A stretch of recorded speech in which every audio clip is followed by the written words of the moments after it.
ሰላም የተከበራችሁ የምትወደዳችሁ ውድ የቻናሌ ቤተሰቦች እንዲሁም ተማሪዎች ከያላችሁ ቦታ ሰላምታዬ ይድረሳችሁ።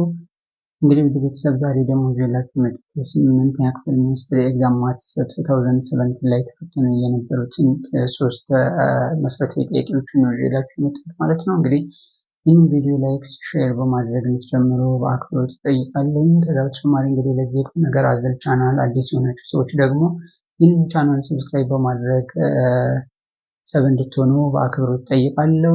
አሁን በቀጥታ ወደ ጥያቄው እመጣለሁ ማለት ነው። As you can see on the top of the three important questions, it says grade 8 maths ministry exam 2017 part 4. So this is going to be part 4. So question number 1 says what is the name of the triangle whose all sides are unequal in length? So here we have four options. Option A says scalene triangle, option B says equilateral triangles, option C says isosceles triangle, and D acute triangle ይላል ማለት ነው። So in order to answer this question, it is important to say something about triangle. Triangle እናውቃለን ሁላችንም three sided figure ነው፣ እንደገና ደግሞ closed figure ነው ማለት ነው። So we can divide triangles into different parts based on two things. The first thing is based on their sides, second thing is based on their angles.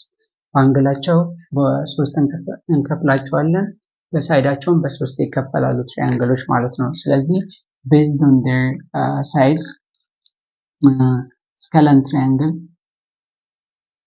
scalene, isosceles,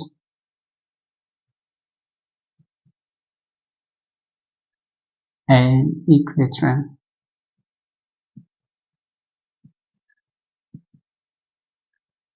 Triangles. He based on sides ነው። እንደገና ደግሞ based on angles,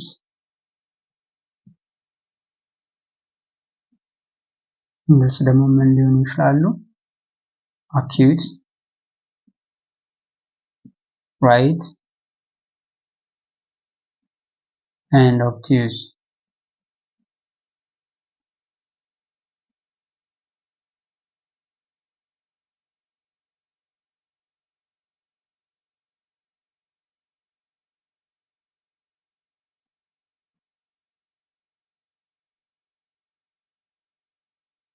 Okay, acute angle triangles, right angle triangles, obtuse angle triangles ብለን በሶስት እንከፍላቸዋለን ማለት ነው። based on their angles ማለት but based on their sides they can be classified as scalene triangle, isosceles triangle, and equilateral triangles. okay, በሳይዳቸው በሶስት scalene፣ isosceles እና equilateral ብለን እንከፍላለን። እንደገና ደግሞ በአንግላቸው ደግሞ they can be classified as acute, right angle triangle እና obtuse angle triangle ተብለው ይጠራሉ። so እዚህ ጋር acute angle triangle ስንል፣ right angle triangle ስንል፣ obtuse angle triangle ስንል ከ180 ዲግሪ በታች ያላቸው አንግሎች ናቸው ማለት ነው። so when it comes to scalene triangle ምን ማለት ነው? scalene triangles are scalene triangle is a triangle whose sides are not congruent, which means all the sides of scalene triangles are different ማለት ነው። different ናቸው ማለት ነው። which means እዚህ ጋር እነዚህን ፊገሮች በመውሰድ ማየት እንችላለን ማለት ነው። የተለያዩ ፊገሮችን መውሰድ እንችላለን። ይህ ማለት ሶስቱም ጎኖች እኩል ካልሆኑ፣ ሶስቱም ጎኖች እኩል ያልሆኑ ማለት ነው ስከለን እንላለን ማለት ነው። ሁለቱ ጎኖች ደግሞ እኩል ካልሆኑ፣ አሁን ይህ ይላርግና ሁለቱ እኩል ከሆኑ ደግሞ አይሶስለስ ትራያንግል እንላለን። ይህ ሶስቱም ጎኖች እኩል ያልሆኑ፣ ሁለቱ ጎኖች እኩል የሆኑ ማለት ነው። ሌላው ደግሞ ሶስተኛው ደግሞ ኢኩሌተራል ትራያንግልስ የምንላቸው ደግሞ ሶስቱም ጎኖች እኩል የሆኑ፣ ሁለቱ ጎኖች እኩል የሆኑ፣ ሶስቱም ጎኖች እኩል ያልሆኑ ማለት ነው። ኦኬ፣ ስለዚህ ይሄ ከነዚህ ይለያል ማለት ነው። አንድ ጎን ሶስቱም ጎኖች እኩል ናቸው ማለት ነው። ኦኬ፣ ኢኩሌተራል ትራያንግልስ ማለት ሶስቱም the three sides of the triangles are congruent ወይም ደግሞ ኢኳል ናቸው ማለት ነው። the ናቸው ማለት ነው። so ይሄኛው ምን ይባላል? scalene triangle ይባላል። የሁለተኛው ደግሞ አይሶስለስ ትራያንግል ይባላል። here as you can see ሁለቱ ጎኖች እኩል ናቸው። አንደኛው ጎን ግን ከሁለቶቹ ይለያል ማለት ነው። እዚህ ጋር ስትመጡ ደግሞ the third sides of the triangles are congruent ሶስቱም ጎኖቹ እኩል ናቸው ማለት ነው። so this is known as equilateral triangle and this one is known as isosceles triangle and the first one is known as scalene triangle. so ባጭሩ scalene triangle ሶስቱም ጎኖች እኩል ያሉ ነው። isosceles triangle ሁለቱ ጎኖች እኩል ነው። equilateral triangle ሶስቱም ጎኖች እኩል ይሆኑ ማለት ነው። so የተጠየቅነው with all sides ማለት all sides are not congruent ወይም ደግሞ are unequal ማለት equal unequal opposite equal ሚለው unequal ሚለው opposite ይሆናል ማለት are unequal in length ይላል። so the answer is going to be a ይሆናል ማለት ነው። a ይሆናል መልሳችን ምንድነው የሚሆነው? a ይሆናል ማለት ነው። ኦኬ በዚህ መሰረት መልሳችን a ይሆናል ማለት ነው። ሶ እዚህ ጋር ስንመጣ አኪዩት አንግል ነካክቼ ለማለፍ ያክል ይሄ አኪዩት አንግል እንግዲህ ከ90 ዲግሪ በታች ነው ማለት ነው። 90 ዲግሪ በታች ከሆነ አኪዩት አንግል ይባላል። ራይት አንግል ደግሞ እንደምታውቁት እንግዲህ 3 ከሆነ ባለ 3 ሳይድ ነው ብለናል። ሶ አንደኛው ፐርፐንዲኩላር የሚሰራ ከሆነ 90 ዲግሪ የሚሰራ ከሆነ this is right angle ይባላል። አንደኛው 60 አንደኛው 30 ይሆናል። ይሄ 30 ቢሆን ይሄ 60 ዲግሪ ይሆናል። 60 እና 30 90 እና 90 180 ዲግሪ ይሆናል። because the sum of the interior angle of a triangle are equal to 180 ዲግሪ መሆን ስላለበት ማለት ነው።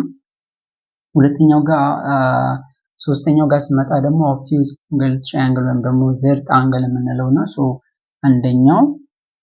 አንደኛው አንግሉ ከ90 በላይ ነው ማለት ነው። ሶ ሁለቶቹ ደግሞ they should be less than 90 ዲግሪ መሆን አለባቸው ማለት ነው። ሶ ሁለቱ አኪዩዝ ናቸው፣ አንደኛው ግን ኦብቲዩዝ ነው ማለት ነው። ስለዚህ የ40 ቢሆን it's going to be 30 ይሆናል።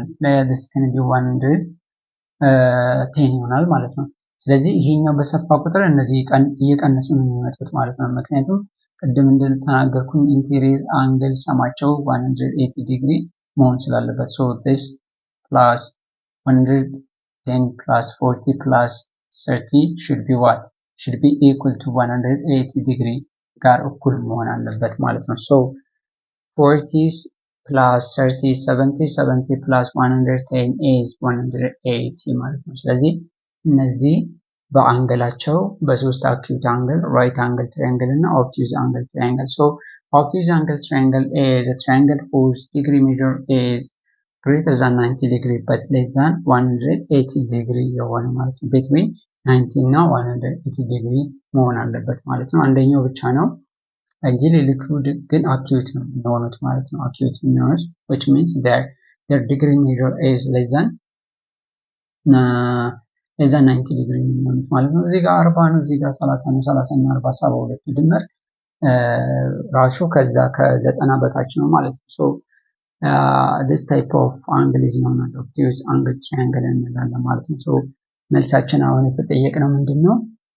ሳይድ ነው። ስለዚህ ሳይዱ አንኢኳል የሆነ ሳይድ ያላቸው ስኬለን ትራያንግል ናቸው ማለት ነው። ሁሉም ጎኖቹ እኩል ያልሆኑ ስኬለን ስለሆነ መልሳችን ይሄ ይሆናል ማለት ነው። በሚቀጥለው እንግዲህ በዘንድሮ ዓመት ደግሞ 2018 ምናልባት ሜቢ ከነዚህ ሊመጣ ይችላል ማለት ነው። በቤዝድ ኦን ዜር አንግል ደግሞ ልትጠየቁ ትችላላችሁ ማለት ነው። ያንን እንግዲህ ማስታወስ አስፈላጊ ነው ማለት ነው። So when you come to question number 2, it says a triangle has two sides measuring 4 cm and 5 cm. Okay. The perimeter of a triangle is 22 cm. What is the length of the third side? የሶስተኛውን ሳይድ ሌንግዝ ነው የተጠየቁት። ሶ ፔሪሜትሩ ተሰጥቶኛል፣ እንደገና ደግሞ የሁለቱ ሳይዶች ሌንግዝ ተሰጥቶኛል ማለት ነው። ሶ እንግዲህ ትሪያንግልን እንደምታውቁት 3 ሳይድ ነው ያለው ወይም ደግሞ ባለ 3 ጎን ነው። let's say this one is A and this one is B and this one is C. so ፔሪሜትር ማለት ደግሞ የዚህ ጎኖች ድምር ነው ብለናል። so perimeter is equal to side A plus ሳይድ ቢ ፕላስ ሳይድ ሲ ነው የሚሆነው። እኛም የተጠየቅነው ይህንን ሶስተኛውን ሳይድ ሲ ነው የተጠየቅነው። ሌትስ ሴይ ሳይድ ኤ is 4 ሴንቲሜትር ነው። ሳይድ ቢ is 5 ሴንቲሜትር ነው and ሳይድ ሲ አናውቀውም known ነው ሪኳየርድ የሚደረገው ነው። ፔሪሜትር ደግሞ ተሰጥቶኛል which is 22 ሴንቲሜትር ነው ብሎኛል። ሶ ምንድነው ማድረገው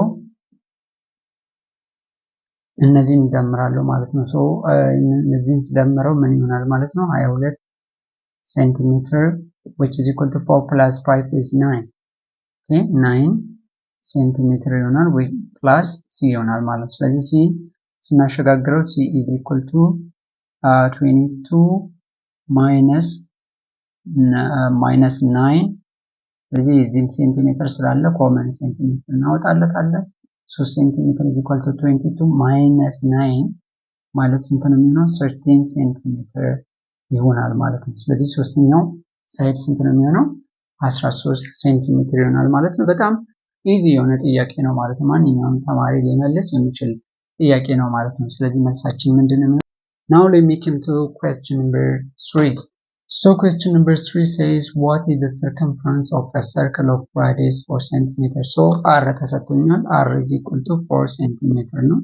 አሁን የተጠየቁት circumference ስንት ይሆናል ነው። ሶ በዚሁ አጋጣሚ ኤሪያውንም ነክተን እንለፈው ኤሪያ ኦፍ ሰርክል is equal to pi r square ነው። ይሄንን ማወቅ ያስፈልገናል። ይሄ ፎርሙላ just we can use this formula to find the value of area A ለመፈለግ ይሄንን መጠቀም እንችላለን። circumference ለመፈለግ ደግሞ circumference is equal to 2 pi r የሚለውን መጠቀም እንችላለን። ሶ 2 times pi ያው እንዳለ ይሆናል። r ተሰጥቶናል 4 ሴንቲሜትር ነው። so this is going to be 2 times 4 is 8 pi ሴንቲሜትር ይሆናል ማለት ነው መልሳችን ማለት ነው። ስለዚህ መልሳችን ምንድነው የሚሆነው ዲ ነው የሚሆነው ማለት ነው። ዲ ነው የሚሆነው ኢዚ ነው የሚሆነው። ሶስቱም ጥያቄ በጣም ቀላል ጥያቄዎች ናቸው ማለት ነው። እንግዲህ በሚቀጥለው ደግሞ ሌሎችን ጥያቄዎችን ይዤላችሁ እመጣለሁ ማለት ነው። እስከዛ ድረስ እንግዲህ ሰላም ቆዩኝ። ስላዳመጣችሁኝ ስለተከታተላችሁ እጅግ አድርጌ አመሰግናለሁ። ቴንክ ዩ ሶ ማች